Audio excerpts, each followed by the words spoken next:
This week on Jerusalem Dateline, Israel heads to early elections. Will Netanyahu win the race? And how has President Trump impacted the Middle East?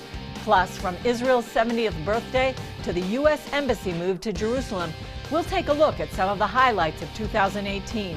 All this and more this week on Jerusalem Dateline.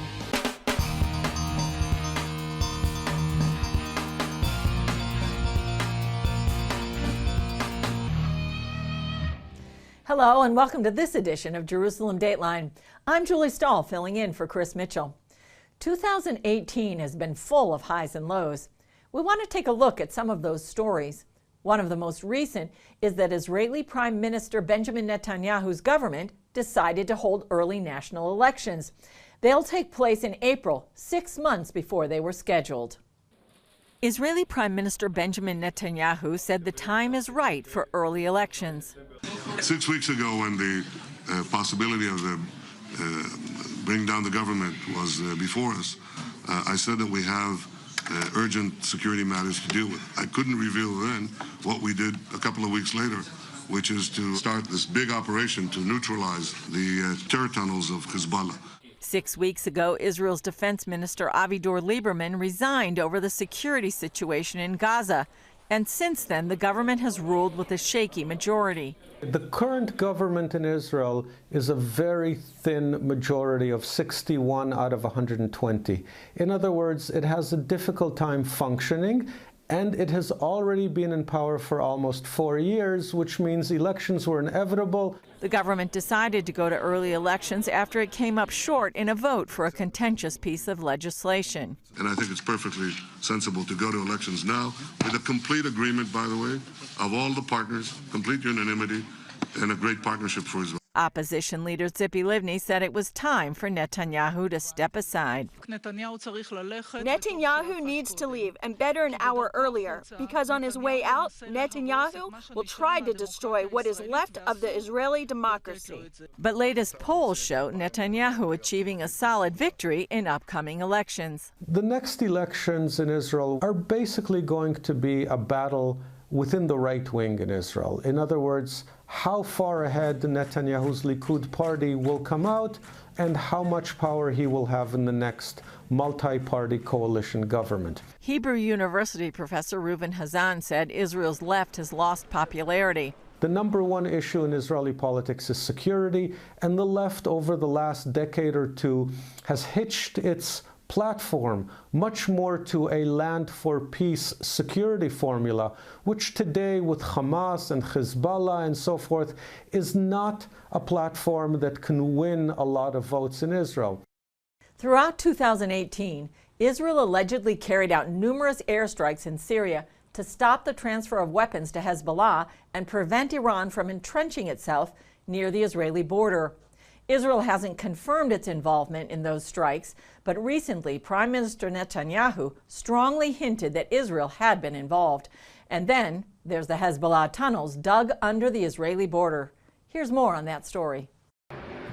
Speaking at an Israeli Air Force graduation ceremony, Netanyahu said Israel is already fighting Iran inside Syria. We're not prepared to accept the Iranian military entrenchment in Syria, which is directed against us. We'll act against it vigorously and continuously, including during the current period. I've said that we will not be deterred from doing what is necessary. Reports from Lebanon said Israeli planes targeted 3 positions that are arms depots for Hezbollah and Iranian forces based in Syria. Netanyahu said there wouldn't be a shift in Israel's actions because of U.S. troop withdrawal from Syria. President Trump's decision to withdraw the American soldiers from Syria will not change our policy. We're standing steadfast on our red lines in Syria and everywhere else. In a surprise visit to American troops in Iraq, President Trump said despite the U.S. pullout, Israel could take care of itself. And I spoke with Bibi. I told Bibi, and we give Israel $4.5 billion a year. And they're doing very well at defending themselves, if you take a look. But we'll be there for Israel. We'll always be there for Israel. I'm the one that moved the embassy to Jerusalem. Netanyahu also said as part of Israel's effort to preempt attacks, it would continue to destroy Hezbollah tunnels. The IDF announced it had discovered a fifth cross-border tunnel. It provided this footage of the inside of the tunnel and IDF work on the outside of it. The IDF also warned residents in Arabic by loudspeaker to leave the area and notified UN troops before blowing up the tunnel. The UN has said the Hezbollah tunnels are a violation of UN Resolution 1701. Coming up, Trump's impact in the Middle East.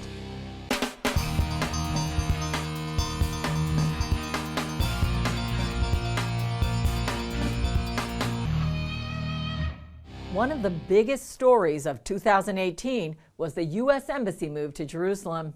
That's just one of the actions President Trump has taken in his 2 years in office. And as CBN's Middle East Bureau Chief Chris Mitchell reports, some observers say Trump has made dramatic progress towards changing the Middle East.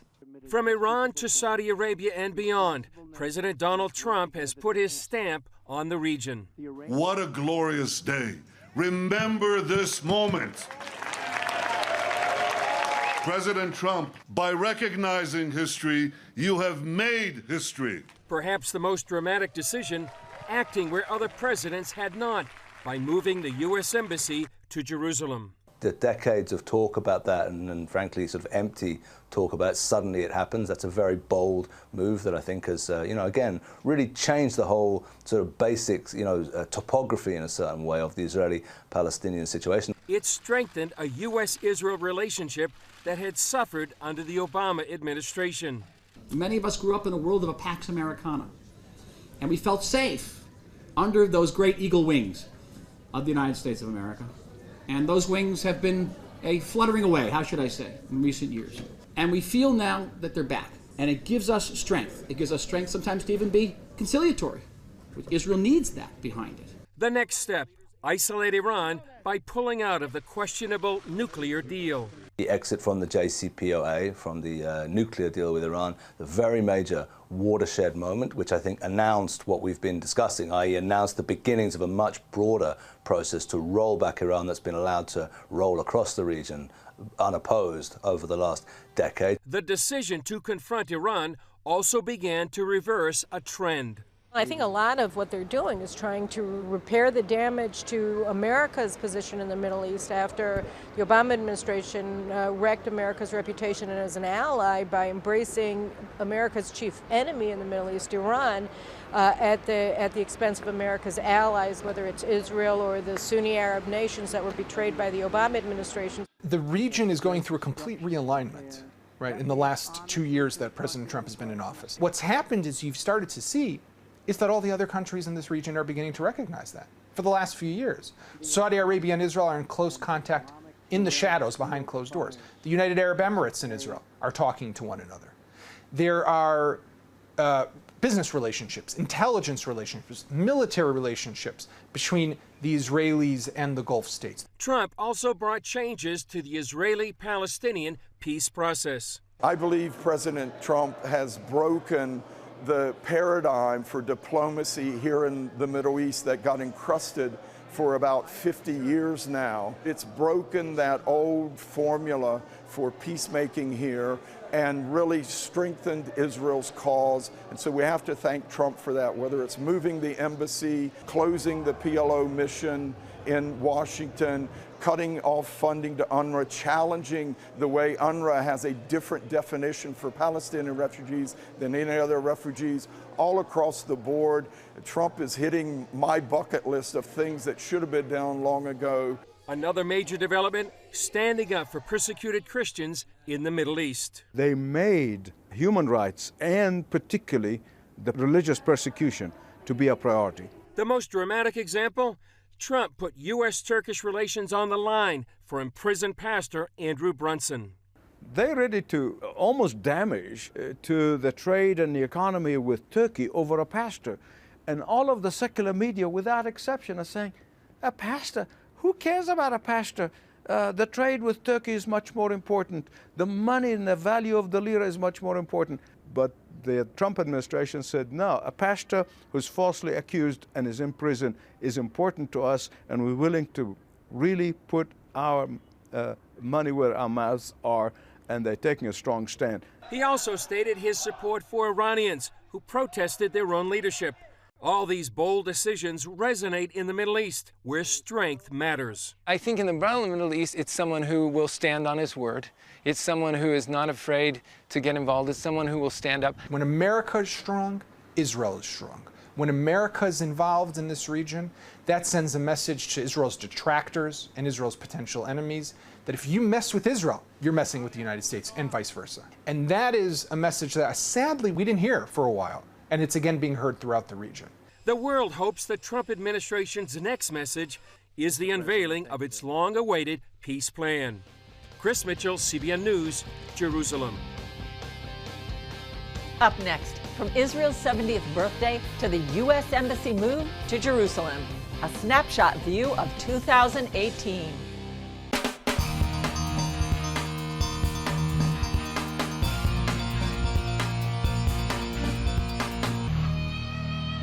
"2018 was a full year. We've put together a snapshot of some of the stories that were unusual and important." Israel's national celebration wove a theme of technological progress and survival through 7 decades of its modern history. They told the story of the Jewish people from Moses to the early pioneers, through the Holocaust, to the planting of the land and the growth of technology. They said the rebirth of their nation was where prophecy became their reality and the answer to their prayers. Treasury Secretary Steven Mnuchin unveiled the seal, and Ivanka Trump introduced the new embassy. On behalf of the 45th President of the United States of America, we welcome you officially and for the first time to the Embassy of the United States here in Jerusalem, the capital of Israel. In a video, her father, President Trump, said his decision acknowledged reality. Israel is a sovereign nation with the right, like every other sovereign nation, to determine its own capital. Much of the coverage of Monday's riot seemed to show one side of the story, an uprising to protest the opening of the U.S. Embassy in Jerusalem. Mahmoud Zahar, a senior Hamas official, said this on the Al Jazeera network. This is a clear terminological deception. So when we talk about peaceful resistance, we're deceiving the public. This is a peaceful resistance bolstered by military force and by security agencies. The videos show tire-burning and wire-cutting units saying their highest aspiration is to die for the sake of Allah, and to cut the Zionist enemy's main barbed wire fence, or to take down the border fence with the fingernails of their children. Israeli Ambassador Danny Danon called this a Palestinian cycle of death. First, they incite people to violence. Then they place as many civilians as possible, including women and children, in the line of fire to maximize civilian casualties. Then they blame Israel, and then they come here to complain to the UN. It can't get much more low-tech than this, yet the flying fire kites or balloons have caused extensive damage to southern Israeli crops and nature reserves. Ofer Lieberman is the agriculture manager at Kibbutz Niram, less than a mile from the Gaza border. In the last 6 weeks, his kibbutz has lost 250 acres of wheat, 500 acres of cow pasture, and 25 acres of trees that were older than the state of Israel. Well, tonight I'm here to tell you one thing. Iran lied. In a well-planned primetime expose, Netanyahu unveiled thousands of files and documents taken straight from Iran's secret atomic archives. We've known for years that Iran had a secret nuclear weapons program called Project Ahmad. We can now prove that Project Ahmad was a comprehensive program to design, build, and test nuclear weapons. Israel's Minister of Culture and Sports, Miri Regev, listened to history being made as Hatikva, her country's national anthem, played during the medal ceremonies following this international judo competition. That followed Israeli Prime Minister Benjamin Netanyahu's short visit to Oman the first by an Israeli prime minister. Another first came when a delegation of American evangelical leaders came here to Abu Dhabi, the capital of the United Arab Emirates. What we found here in our meetings with the Crown Prince and with many senior leaders here is an extraordinary story that's almost a hidden treasure of moderation, of resistance to radical Islamism, to wanting a close relationship with the United States, and freedom of worship. Gaza terrorists launched some 400 rockets at Israel. The Iron Dome anti-rocket system struck down about 100. Some fell inside populated areas. The IDF responded by attacking some 150 Hamas and Palestinian Islamic Jihad military targets in Gaza, including a Hamas television station and governmental structures. As this more than 100-foot vessel sailed into Herzliya Harbor, dozens of other ships, boats, and even windsurfers came out to greet her. We want to show solidarity with two groups. First of all is the Christian minorities in the Middle East that are about to go extinct. And so we're trying with this sail to raise our voice to say, listen to them and to those who are left. This is the cradle of Christianity itself. And Christians are almost going extinct because they're killed for their faith.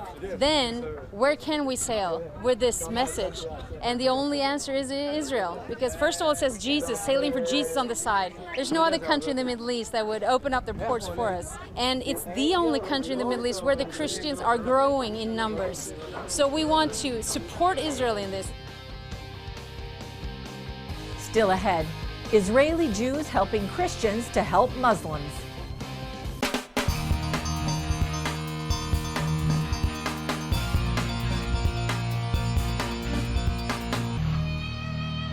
One of my favorite stories this year is that of Operation Good Neighbor, because to me it shows the heart of Israel and the Jewish people.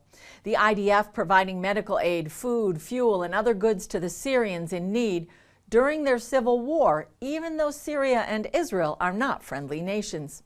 And the story gets better. In many cases, the Israeli army worked together with Christian organizations to help the Muslims. Marco Moreno served in the Israeli military intelligence for 25 years. After the Syrian civil war began, the army assigned Moreno to come up with a response to the carnage. In the end, we took a very unique path. The path was to offer humanitarian aid to the Syrian side, meaning food, medicine, medical treatment, and help them in their tough hour. But asking nothing in return. Yeah. Asking nothing in return. It's kind of thinking outside the box, and it's not something that you can find usually as a set of mind in the Israeli army. This outside-the-box plan became the Good Neighbor Project. After several years, it's provided tons of food, fuel, and supplies to Syrians on the other side of the border. The military also brought thousands in need of medical treatment into Israel, despite the warlike relationship with the Syrian government. The goal is simple. To gain the hearts of mine. Listen, Syrian, we are your neighbors, okay? We don't want to hurt you. We want only to love you and help you in order to live in peace as neighbors, good neighbors. And as you say, that it's a game changer? It is a game changer. What struck me as one of the most profound dimensions of the whole story was that these were man-to-man, eyeball-to-eyeball relational equity and trust, and that struck me, and I wanted to get involved in that. Moreno enlisted Dalton Thomas, the founder of Frontier Alliance International, to send Christian medical teams inside Syria. And the thing is, they don't have anything over there, so they want and need everything on a medical level. The hospitals have all been bombed, the doctors have been assassinated or displaced. There isn't anyone over there. But who would go into what's become the most dangerous place on earth? One story that compelled me is the story of the Good Samaritan. Emmanuel led the first team in and found his neighbors bleeding and dying. You have everything from chronic disease, whether it's diabetes, blood pressure. And you have somebody who has his leg blown up or his gut spilling out, or every kind of trauma that you can imagine. The conditions are abysmal. First thing I saw was the hospital. I remember walking down the stairs And I remember smelling, because they had a lot of traumas that day, and I remember smelling the blood and then just walking in and being like, oh my goodness, what did I get myself into? Brittany also found herself in the war zone. She came with Tanya, a surgeon, and Melanie, a translator. They all went into Syria to help those caught in the crossfire. As chief surgeon, Dr. Tanya faced procedures she never saw in civilian life. At the moment I began the surgery, I felt like God would show me how to proceed, whether it was a C-section, a hemorrhage, amputations or traumas, like skull or vertebrae or any type of trauma. But why go into such a dangerous place? If anything, when I read the Bible, what I see is a God who is mighty in battle, a God who intervenes in a time of dire distress or need. So when I read that, it's easy for me to trust God, that God would protect me, that God would shelter me.